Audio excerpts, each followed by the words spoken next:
नमस्कार, मैं डॉक्टर रजनीश कुमार आप सभी का एक बार फिर से हार्दिक स्वागत करता हूँ।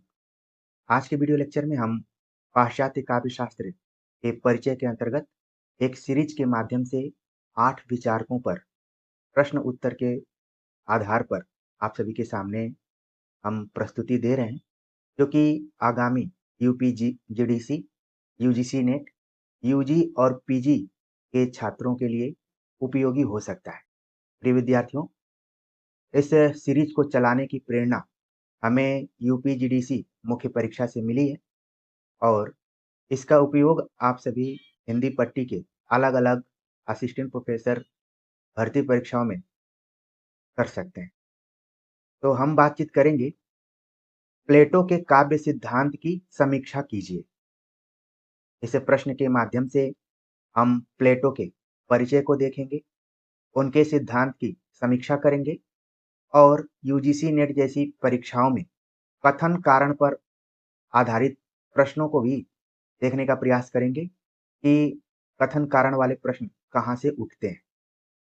तो पाश्चात्य काव्य शास्त्र की जब भी बात आती है, तो इसकी कठिनाई को लेकर तमाम विद्यार्थी चिंतित होते हैं, लेकिन हमारा प्रयास होगा कि उनको ये लेक्चर आसान लगे।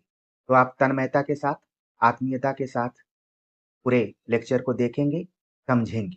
प्रिय विद्यार्थियों, देने के लिए तो हम इसका पीडीएफ आप सभी को दे सकते थे, लेकिन साथ में बैठकर पढ़ने के बाद जो समझ विकसित होती है, जिस दृष्टि का विकास होता है, शायद वो पीडीएफ में संभव नहीं है। तो अपनी व्यस्तताओं में से कुछ समय को निकालिए और अंत तक पूरे वीडियो को देखिए। तो प्लेटो के काव्य सिद्धांत यानी अनुकरण सिद्धांत की हम समीक्षा करेंगे। उसके पहले हम एक नज़र डालेंगे कि आखिरकार प्लेटो कौन थे? उनका परिचय क्या रहा है? प्लेटो यूनान के प्रसिद्ध दार्शनिक और सुकरात के महान मेधावी शिष्य थे। प्लेटो का सबसे जो बड़ा परिचय था, वो था कि वो सुकरात के विद्यार्थी थे, सुकरात के शिष्य थे, उनके स्टूडेंट थे। सुकरात जिनको कि जहर का प्याला दे दिया गया था। कारण ये था कि चलते राह पर या फिर जहाँ भी उनको नवयुवक दिखाई देते थे और उनको वो उपदेश दिया करते थे और जो सत्ता थी, उसको लगता था कि सुकरात नवयुवकों को बहला-फुसला रहे हैं या फिर भड़का रहे हैं। जैसे हाल-फिलहाल में आपने जेनजी आंदोलन को देखा होगा, कुछ वही दृश्य आपके सामने उपस्थित होना चाहिए कि सुकरात उस दौर में थे, जब सत्ता को लगता था कि वो नवयुवकों को भड़का रहे हैं या फिर क्रांति करने के लिए उकसा रहे हैं। तो जवाब में 501 निर्णायकों में से 60 के बहुमत के आधार पर यह निश्चय लिया गया कि सुकरात अपराधी हैं और उनको सजा मिलनी चाहिए। उन्हीं सुकरात के शिष्य थे प्लेटो। आज जब गुरु शिष्यों की बात की जाती है, तो गुरु शिष्यों का संबंध मूल्यों से तय हो गया है, यानी कि पेड कोर्स से तय हो गया है। लेकिन यहाँ पर आप देखिए, विचारों से तय हुआ है कि सुकरात को किस तरीके से प्लेटो अपना गुरु मानते हैं। तो यहाँ पर जो पहला परिचय था कि प्लेटो यूनान के दार्शनिक थे, लेकिन उससे बड़ी बात थी कि वो सुकरात के महान मेधावी शिष्यों में से एक थे। शिष्य तो बहुत होते हैं, लेकिन महान मेधावी शिष्य कम होते हैं। सुकरात के शिष्यों में प्लेटो का नाम आता है। प्लेटो पाश्चात्य दर्शन के पिता और पाश्चात्य राजनीतिक चिंतन के प्रणेता माने जाते हैं। प्लेटो का जन्म एथेंस के एक कुलीन परिवार में 428 ईसा पूर्व में हुआ था। प्लेटो का संबंध यूनान से था और इनका जन्म यूनान की जो उस समय राजधानी थी एथेंस, वहां पर इनका जन्म हुआ और ये सामान्य परिवार से नहीं थे, गरीब परिवार से नहीं थे, बल्कि इलीट क्लास के परिवार से इनका संबंध था। उनके पिता एथेंस के अंतिम सम्राट कार्डरस के वंश से संबद्ध थे तथा माता प्रसिद्ध स्मृतिकार सोलन के घराने की थी। यानी कि आप देखेंगे कि प्लेटो के माता-पिता दोनों का संबंध राजघरानों से था और इस तरीके से प्लेटो सामान्य परिवार से न रहते हुए कुलीन परिवार से जुड़े हुए थे और उन्होंने जो स्टेप उठाया, जो कदम उठाया, अब वो सराहनीय रहा। अब आप देखेंगे कि यहाँ पर प्लेटो के जन्म तिथि को लेकर थोड़ा-सा किताबों में इधर-उधर दिया गया है। हमने जहाँ से इसको लिया हुआ है, पाश्चात्य दर्शन बद्रीनाथ की पुस्तक है, जो कि बीएचयू के प्रोफेसर हुआ करते थे। तो उसमें 428 ईसा पूर्व दिया हुआ है। लेकिन जब आप पाश्चात्य काव्य शास्त्र पढ़ेंगे, देवेंद्रनाथ शर्मा की पुस्तक, तो इसमें 427 ईसा पूर्व दिया गया है। तो चूँकि ईसा पूर्व की बात है, तो इधर-उधर 1 साल हो सकता है। आपको दोनों तिथियों को ध्यान में रखना है, ठीक है? तो सामान्य जो परिचय था प्लेटो का कि सुकरात के विद्यार्थी थे, उनके शिष्य थे और साथ में जब भी पाश्चात्य दर्शन की बात की जाएगी, तो उसके जनक के तौर पर देखे जाएँगे। राजनीतिक चिंतन की बात की जाएगी, तो उसके प्रणेता के रूप में प्लेटो थे। उनका जन्म एथेंस में हुआ, एलीट क्लास में, धनाढ्य परिवार में हुआ और यही नहीं, बल्कि राजघरानों से संबंधित उनके माता-पिता थे। तो ये इनका सामान्य परिचय था। इसके बाद हम देखें कि प्लेटो का साहित्यिक रूप से क्या योगदान रहा। साहित्यिक रूप से योगदान तभी माना जाता है जब आप कुछ किताबें लिखते हैं। प्लेटो के अनेक ग्रंथ हैं। ये संवाद रूप में लिखे गए हैं, जिसे डायलॉग भी कहा जाता है। यानी प्लेटो एक से अधिक ग्रंथों को उन्होंने लिखा हुआ है और ऐसा माना जाता है कि 40 के आसपास में इन्होंने ग्रंथ लिखा और सभी ग्रंथ संवाद रूप में, यानी डायलॉग के रूप में। जैसा कि हमने सुकरात के बारे में चर्चा की, सुकरात पेशे से कोई अध्यापक नहीं थे, कोई गुरु नहीं थे, बल्कि वो अपने विचारों को देने के लिए जहाँ भी नवयुवकों की भीड़ देखते थे या फिर उनको नवयुवक देखते थे, इकट्ठा हो जाते थे और उनसे संवाद स्थापित करते थे। सुकरात संवाद में विश्वास करते थे, जिसका प्रभाव प्लेटो के ऊपर भी पड़ा और उन्होंने जितने भी ग्रंथ लिखे, सभी ग्रंथों का जो रूप रहा है, वो वार्ता शैली में उन्होंने लिखा, संवाद के रूप में लिखा। और आप देखेंगे कि प्रश्न कोई भी करता है और उत्तर सुकरात देते हैं। इतना प्रभाव था प्लेटो के ऊपर कि सुकरात की जगह अपने को नहीं रखते थे, बल्कि हर प्रश्न का उत्तरदाता सुकरात को ही उन्होंने बनाया हुआ है। एक तरीके से कहें कि एक शिष्य का अपने गुरु के प्रति जो समर्पण है, जो डेडिकेशन है, वो दिखलाता है यहाँ पर। तो अनेक ग्रंथ लिखा और सभी ग्रंथ किस रूप में थे? संवाद के रूप में थे। कई बार यूजीसी नेट जैसी परीक्षाओं में इस तरीके के सवाल पूछे जाते हैं, जिनको कि हम डायलॉग भी कहते हैं। ऐसे 36 संवाद हैं, जिसमें दार्शनिक दृष्टि से एपॉलजी का विशेष महत्व है।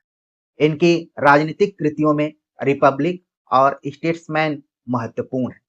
जब भी प्लेटो के अनेक ग्रंथों में से कुछ ग्रंथों की बात की जाएगी, तो उसमें रिपब्लिक का नाम आपके दिमाग में आना चाहिए, स्टेट्समैन का नाम आना चाहिए, जो कि राजनीतिक कृतियों के रूप में है। लेकिन इसमें भी जो उनकी सर्वोत्तम रचना रही रिपब्लिक, इसमें कविता और ये जो है कविता और नाटकीय शैली में लिखी गई है। यानी कि प्लेटो का थोड़ा बहुत रुझान कविता और तत्कालीन समय में जो नाटक विधा थी उसके तरफ थी, तो उनकी रचनाओं पर भी इन दोनों विधाओं का प्रभाव दिखाई पड़ता है। अब हम बात करते हैं कि क्या सही मायने में प्लेटो काव्य शास्त्री थे या दार्शनिक थे? आमतौर पर अगर आपने फिलॉसफी पढ़ी होगी, दर्शन शास्त्र के विद्यार्थी रहे होंगे, तो प्लेटो को दार्शनिक रूप में ही आपने देखा होगा। लेकिन प्लेटो का उस देश से संबंध है जहाँ ज्ञान, विज्ञान, कला, साहित्य की उत्पत्ति सबसे पहले मानी जाती है। मुझे याद आता है कि जब मैं बायोलॉजी का विद्यार्थी हुआ करता था 12th में, तो जितने भी शब्दों की उत्पत्ति हुआ करती थी, हमारे शिक्षक बताया करते थे कि ये ग्रीक से लिया गया है। बायोस प्लस लॉजी, उसका मतलब बताते थे कि अध्ययन करना, यानी जीव जंतुओं का अध्ययन जब किया जाता है तो वो बायोलॉजी के अंतर्गत होता है। तो वहां से प्लेटो का संबंध था। प्लेटो मूलतः काव्य शास्त्री नहीं, दार्शनिक है। अगर आप दर्शन शास्त्र पढ़ेंगे तो प्लेटो ने सद्गुण के बारे में बातचीत की है, न्याय का सिद्धांत क्या होना चाहिए उसको लेकर चिंतन मनन किया हुआ है, इथिक्स को लेकर बातचीत की है। तो वो मूलतः दार्शनिक है। फिर भी काव्य प्रयोजन को लेकर उनका चिंतन है कि काव्य का उद्देश्य क्या होना चाहिए, और यह चिंतन उनके सामाजिक और राजनीतिक परिस्थितियों से प्रभावित है।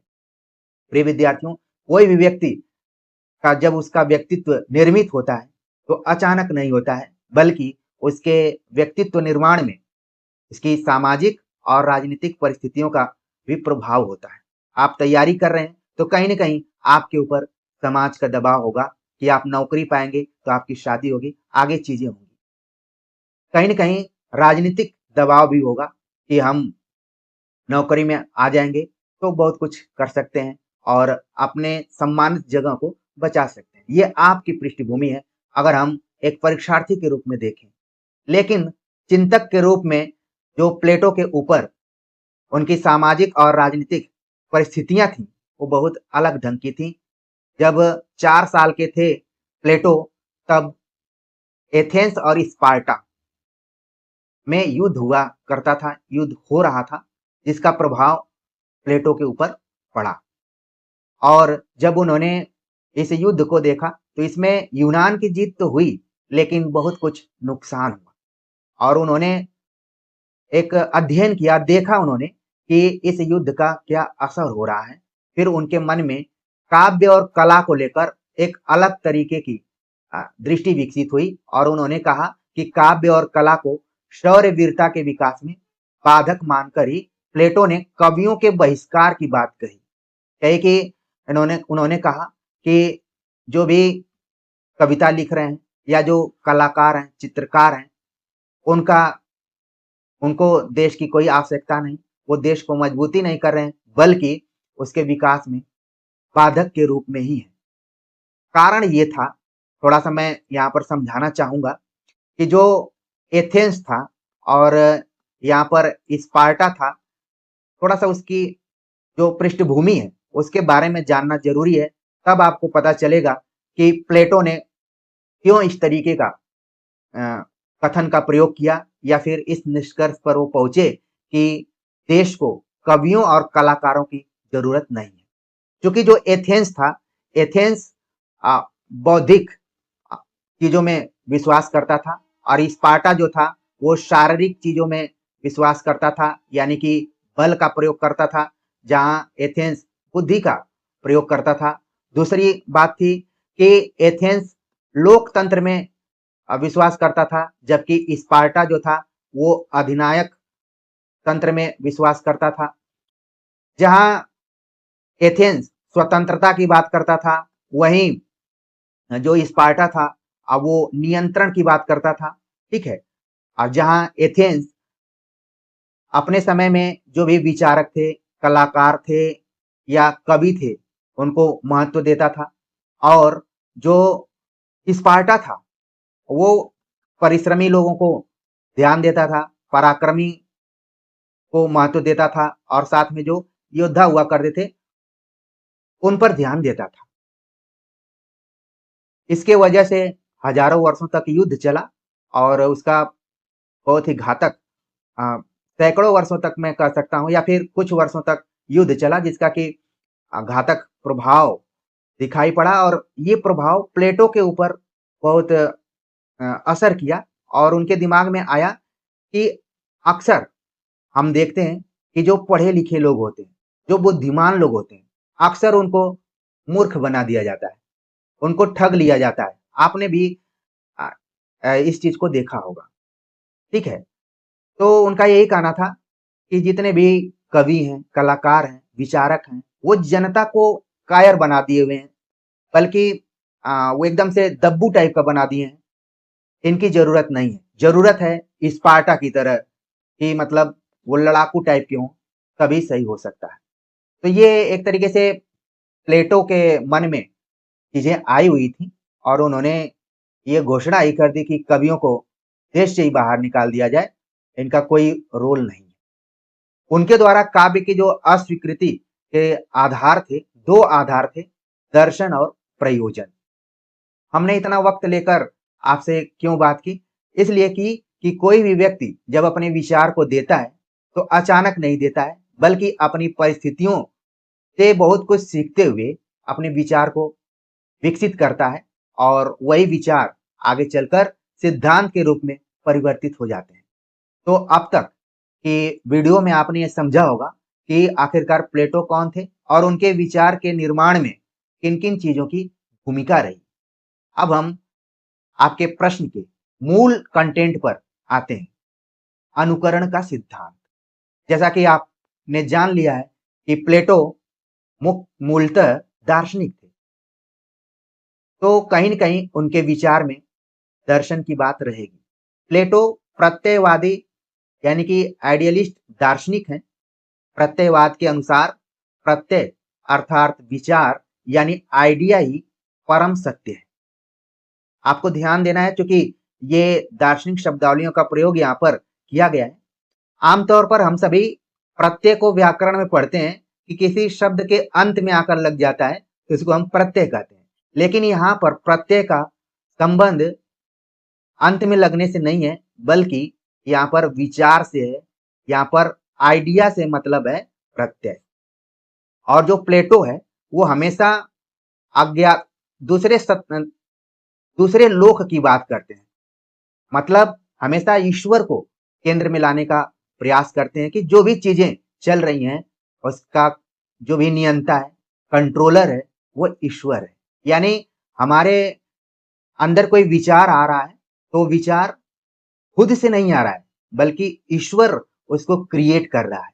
तो यहाँ पर जो प्लेटो का मानना था कि वो प्रत्ययवादी दार्शनिक थे, यानी कि विचार आइडिया प्रत्यय को ही परम सत्य मानते थे और उनका कहना था कि वही नित्य है, एक है, यानी अखंड है, उसको खंड खंड नहीं किया जा सकता, तथा इस ईश्वर उसका सृष्टा है। जो भी विचार उत्पन्न हो रहे हैं या आइडिया विकसित हो रही है और उसका जो क्रिएटर है, उसको सृजित करने वाला है, वह ईश्वर है। यह दृश्यमान वस्तु जगत प्रत्यय परम सत्य का अनुकरण है। यानी ये जो जगत दिखाई दे रहा है, ये जो संसार या जो भी चीजें आसपास की चीजें दिखाई दे रही हैं, जो परम सत्य के रूप में है, लेकिन उस ईश्वर द्वारा जो विचार दिए गए हैं उन्हीं का अनुकरण है। यानी कि यहां से अनुकरण की शुरुआत होती है, जिसका सामान्य अर्थ है कि नकल।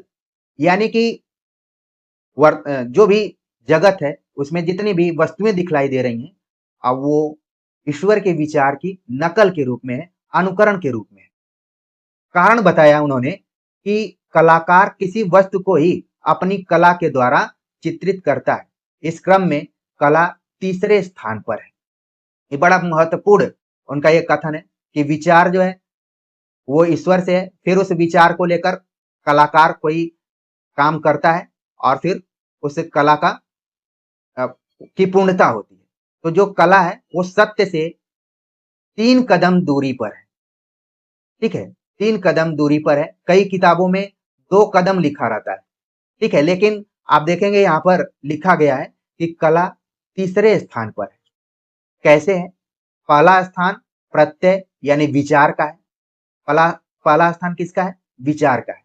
दूसरा स्थान उसके आभास या प्रतिबिंब यानी वस्तु जगत का है। विचार के माध्यम से जो प्रतिबिंब आया, जो आइडिया आई, उसका है दूसरा स्थान। और तीसरा है वस्तु जगत के प्रतिबिंब, जो कला जगत है, यानी कि अंतिम में जो पूर्णता होती है। तो ये 3 स्थानों की बात यहाँ पर प्लेटो ने किया हुआ है। इसी तरीके से आप देखेंगे कि गजानन माधव मुक्तिबोध ने कला के 3 क्षणों की बात की हुई है। उन्होंने जैसे कहा कि एक तो उत्कट अनुभव होता है, फिर उस अनुभव को हम अनुभूत करते हैं, फिर इसके बाद उसको हम कलात्मक रूप देते हैं, जो कि अंत में एक रचना का रूप धारण करती है। इसमें आप अंधेरे में या फिर अन्य जो उनकी रचनाएं हैं उसको समझ सकते हैं। तो कहीं न कहीं यहाँ पर आपने देखा कि प्लेटो का ये कहना है कि जितनी भी संसार की वस्तुएं हैं और वो सभी अनुकरण की अनुकरण है, यानी कि नकल की नकल है और एक तरीके से मिथ्या है, उनमें वो वास्तविकता नहीं है, वो नकल के रूप में। तो अनुकरण का सिद्धांत में यही उन्होंने कहा कि कला जो है वो तीसरे नंबर पर है। कला की जगह आप कविता को भी रख सकते हैं कि जैसे कवि है तो उसको प्रेरणा, ईश्वरीय प्रेरणा मिली कि आप कविता लिखिए। तो पहले जो भी ईश्वर रहा, फिर कवि रहा, फिर कविता हुई। उसी तरीके से अ, कला के बारे में भी हम समझ सकते हैं। आगे हम अगर बात करें तो इस निष्कर्ष पर पहुंचते हैं कि परम सत्य से कला का तिहरा अलगाव है और अनुकरण होने से वह मिथ्या है। यानी जो कला है सत्य से 3 कदम दूरी पर है और अनुकरण होने के कारण वो वास्तविक नहीं है बल्कि मिथ्या है। जैसे हम सभी मोबाइल से फोटो खींचते हैं तो फोटो तो हमारा ही होता है, लेकिन कई बार हम सांवले होते हैं तो उसको गोरा बना देते हैं, जैसा कि मैं अभी वीडियो में बनाया हुआ हूँ। अक्सर विद्यार्थी सामने से मिलते हैं तो वो एक बार वो वॉच करते हैं, बहुत बढ़िया से देखते हैं कि क्या ये वही व्यक्ति है जिसको हम वीडियो में गोरा देखे हुए हैं। और कई तो देखते हैं, पहचानते हैं, सर आप वही हैं। मैं भी बोलता हूँ कि हाँ मैं वही हूँ। यानी कि वो जो तिहरा अलगाव है, दूरी है, जो कि आप सभी स्क्रीन पर हमें देख रहे हैं, लेकिन वास्तविक रूप में देखेंगे तो थोड़ा बहुत तो अंतर होगा ही। अक्सर ये घटना शादी विवाह में जब पहली बार मिलन होता है या फिर फोटोज का आदान प्रदान होता है, अब तो सारी चीजें बदल गई हैं, लेकिन आज से 5-10 साल पहले की अगर हम बात करें तो कहीं न कहीं प्लेटो का जो ये अनुकरण का सिद्धांत है वो कुछ समानता वहां पर लाता है। तो प्लेटो का यही मानना था कि जो कला है परम सत्य से उसका तिहरा अलगाव है और वो अनुकरण है, इसलिए मिथ्या है। प्लेटो के शब्दों में अगर कहें तो कला सत्य से त्रिधा अपेत यानी कि थ्राइस रिमूव्ड है। इसीलिए हमने कहा कि 2 कदम नहीं बल्कि 3 कदम को ही आपको ध्यान रखना है। कई बार यूजीसी नेट के एग्जाम में ये सारी चीजें आ चुकी हैं, आपने पीवाईक्यू देखा होगा। तो प्लेटो ने कला को सत्य से त्रिधा अपेत माना हुआ है, यानी कि 3 कदम की दूरी पर माना है। और इसको समझाने के लिए उन्होंने एक उदाहरण लिया। इस उदाहरण को भी आप सभी को समझना है। प्लेटो अपनी बात पलंग का उदाहरण देकर स्पष्ट करते हैं। प्रिय विद्यार्थियों, यूजीसी नेट इत्यादि एग्जाम में सवाल पूछा जाता रहा है कि अनुकरण सिद्धांत को स्पष्ट करने के लिए प्लेटो ने किस चीज का उदाहरण दिया है। ऑप्शन में घोड़ा, गदहा, चौकी, पलंग इत्यादि ऑप्शन दिए जा सकते हैं। आपको ध्यान रखना है कि पलंग का उदाहरण दिया है। ये आपके लिए इंपॉर्टेंट फैक्ट यहाँ पर है। उदाहरण देकर स्पष्ट किया कि पलंग वह है जिसका रूप हमारे प्रत्यय विचार में है और जिसका निर्माण ईश्वर ने किया है, क्योंकि सभी वस्तुओं का प्रथम प्रत्यात्मक आइडियल निर्माण ईश्वर ही करता है। यानी कि जो भी चीजें घट रही हैं प्लेटो के अनुसार वो सभी ईश्वर के कारण घट रही हैं। उस प्रत्यय के आधार पर बढ़ई लकड़ी के पलंग का निर्माण करता है और उसके द्वारा ही निर्मित पलंग का चित्र कलाकार अंकित करता है। यानी कि ईश्वर ने विचार दिया बढ़ई को, बढ़ई ने उसको बना दिया और जो चित्र बना हुआ था फिर उसको देखते हुए, मतलब जो यहाँ पर वस्तु निर्मित हुई थी उसको देखते हुए कलाकार उसको चित्र रूप में दे दिया। यानी जो कलाकार ने चित्र बनाया हुआ है वो उसका नहीं है बल्कि उसने भी नकल किया है, और जो जिसका नकल किया है वो खुद नकल किया हुआ है ईश्वर द्वारा, ईश्वर का। तो यहाँ पर यही बात कही जा रही है। इस प्रकार 3 पलंग हुए। एक तो वह जिसका निर्माण ईश्वर करता है और जो हमारे प्रत्यय या विचार में रहता है। दूसरा वह जिसका निर्माण बढ़ई करता है और तीसरा वह जिसका निर्माण कलाकार या चित्रकार करता है। इस तरीके से देखें तो ईश्वर, बढ़ई और चित्रकार का एक यहाँ पर समन्वय हो रहा है। ये भी सवाल पूछा जा सकता है आपके एग्जाम में कि क्या क्रम रहा है। तो अगर आप इस वीडियो को बहुत ही आत्मीयता के साथ और कुछ जानने समझने के दृष्टिकोण से देखा होगा तो पूरा आपके दिमाग में बैठ गया होगा, क्योंकि पीडीएफ तो आपको मिल जाता, आप वैसे ही याद करते जैसे किसी किताब में आप पढ़ते हैं। लेकिन यहाँ पर मैंने पूरी कोशिश की है। मैं सुकरात तो नहीं हूं, लेकिन मैंने पूरी कोशिश की है कि हमारे जितने भी प्लेटो हैं अब वो इस चीज को समझ जाएंगे कि आखिरकार ओरिजिनल प्लेटो का जो अनुकरण का सिद्धांत है वो क्या कहता है। तो यहाँ पर 3 पलंगों के निर्माता हैं, ईश्वर है, बढ़ई है और चित्रकार है, लेकिन तीनों के पलंग में अंतर है। ईश्वर एक होते हुए भी इनमें क्या है, अंतर है, क्योंकि ये एक दूसरे की नकल के रूप में है। अगर हम प्लेटो के अनुकरण सिद्धांत की समीक्षा करें तो 3 बिंदुओं पर हम पहुंचते हैं। प्लेटो के अनुसार प्रत्यय जगत यथार्थ है, ईश्वर उसका सृष्टा है, क्रिएटर है। वस्तु जगत यथार्थ का अनुकरण है, बढ़ई यानी कारीगर उसका निर्माता है, मेकर है। कला जगत वस्तु जगत का अर्थात अनुकरण का अनुकरण है, कलाकार उसका अनुकर्ता यानी कि इमिटेटर है। तो ये 3 निष्कर्ष पर पहुंचे। यथार्थ क्या है, जो प्रत्यय जगत है, जो विचार है, और सही मायने में देखा जाए तो विचार ही मौलिक होता है। अगर हमने आप सभी को यहाँ पर प्लेटो के बारे में बताया तो तमाम विद्यार्थियों ने एक साथ इसको समझने का प्रयास किया, लेकिन कुछ विद्यार्थी इसको मौलिक रूप से समझने का प्रयास करेंगे और मौलिक तरीके से आंसर लिखने का प्रयास करेंगे। कैसे लिखेंगे, जो इस पूरे वीडियो को देखे होंगे, समझे होंगे और हमारे विचार से अपने विचार को मिलाते हुए एक नए विचार के माध्यम से वो अपने उत्तर को लिख सकते हैं। तो वास्तविक जो रूप है वो तो विचार है, प्रत्यय, उसी की नकल करता है वस्तु जगत जो है, जिसमें कि हमने यहाँ पर जो कलाकार हैं या जो कारीगर हैं उसको रखा है। इसके बाद जो कला विकसित हो जा रही है कारीगरों द्वारा, बढ़ई द्वारा, जो भी है यहाँ पर, तो कहा गया कि जो कला जगत है वो वस्तु जगत का अनुकरण करता है। और एक तरीके से देखा जाए तो ये जो सृजन है वो अनुकरण है, यहाँ पर वास्तविक नहीं है। अगर वास्तविक है भी तो वो सत्य से 3 कदम की दूरी पर है। ये बात यहाँ पर जोर देकर प्लेटो कह रहे हैं। और देखा जाए तो प्लेटो का यह तर्क केवल चित्रकला पर ही नहीं, काव्य और नाटक पर भी लागू है।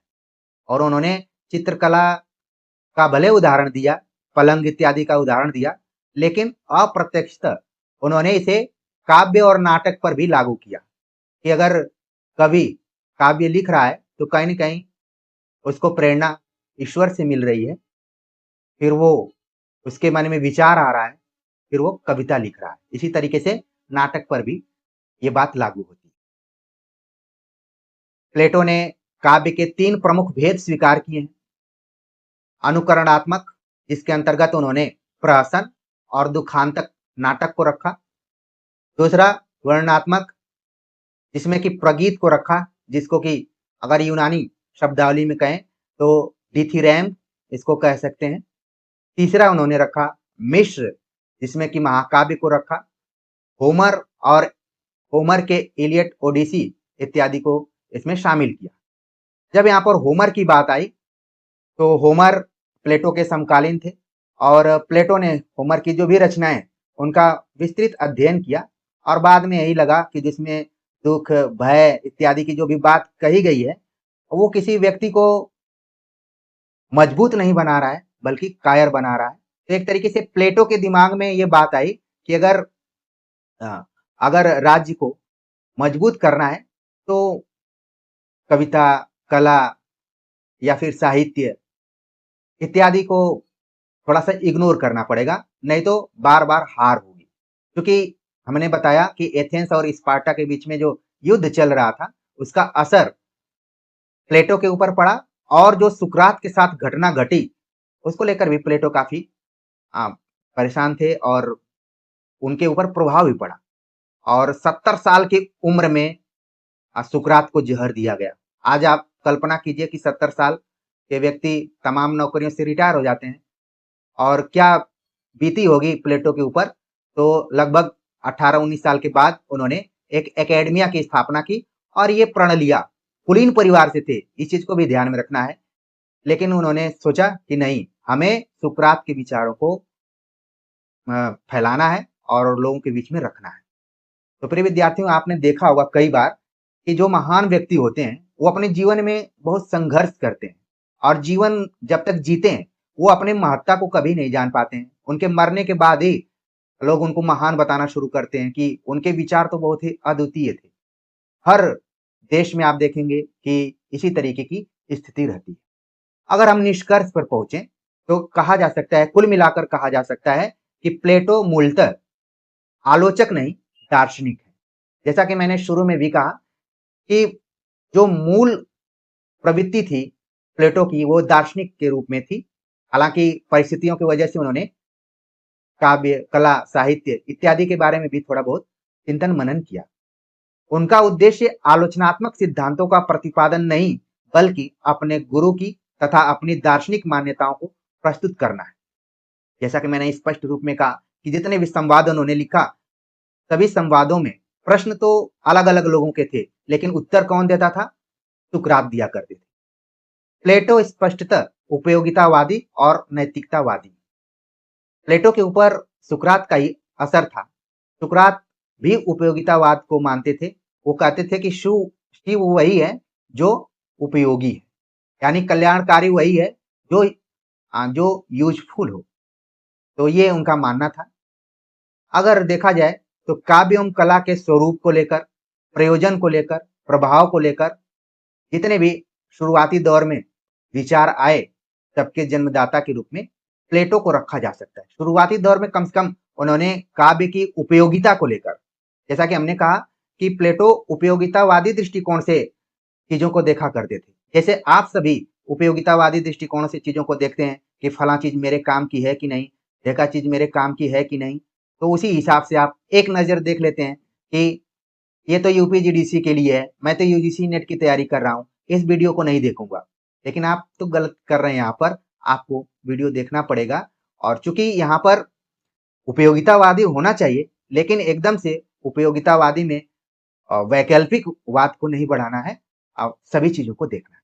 तो प्रिय विद्यार्थियों, मेरी कोशिश क्या थी? मेरी कोशिश ये थी कि प्लेटो को आप समझिए, फिर इसके बाद समझिए कि प्लेटो क्यों बने और फिर उनके विचार कहाँ कहाँ से प्रभावित रहे और उन्होंने जो अनुकरण का सिद्धांत दिया, या फिर जिसको हम काव्य सिद्धांत के रूप में भी देखते हैं, उसको लेकर उनका क्या मानना था, उसकी हमने समीक्षा की। उम्मीद है कि जैसे ही आप प्रश्न देखेंगे, आराम से इसका उत्तर लिखेंगे। इस प्रश्नोत्तरी में कम से कम 3 तरीके के प्रश्न यहाँ पर शामिल थे। अगर इनडायरेक्टली हम देखें तो पहला तो था कि जो भी प्लेटो का परिचय था। दूसरा इसमें था कि प्लेटो के जो भी साहित्यिक अवदान रहे या फिर जो उनके चिंतन के अवदान रहे वो, और तीसरा जो यहाँ पर था अनुकरण का सिद्धांत।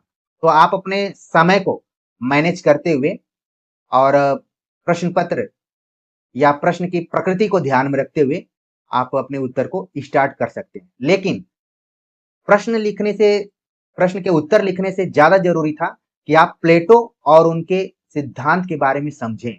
उम्मीद है कि हम समझाने में सफल रहे होंगे। आगे हम प्लेटो के ही शिष्य अरस्तु के बारे में बातचीत करेंगे और वहां पर हम देखेंगे कि जो प्लेटो इस जगत में रहकर उस दूसरे जगत की बात करते हैं, ईश्वर इत्यादि को प्रेरणा मानते हैं, लेकिन अरस्तु जो है वो इसी जगत में रहकर यही की बात करते हैं और उन्होंने अनुकरण को अलग रूप में देखने का प्रयास किया है। तो हम आगे मिलते हैं। आज के वीडियो लेक्चर को लेकर आप सभी के कमेंट का हम इंतजार करेंगे। मिलते हैं एक नए टॉपिक के साथ, तब तक के लिए नमस्कार।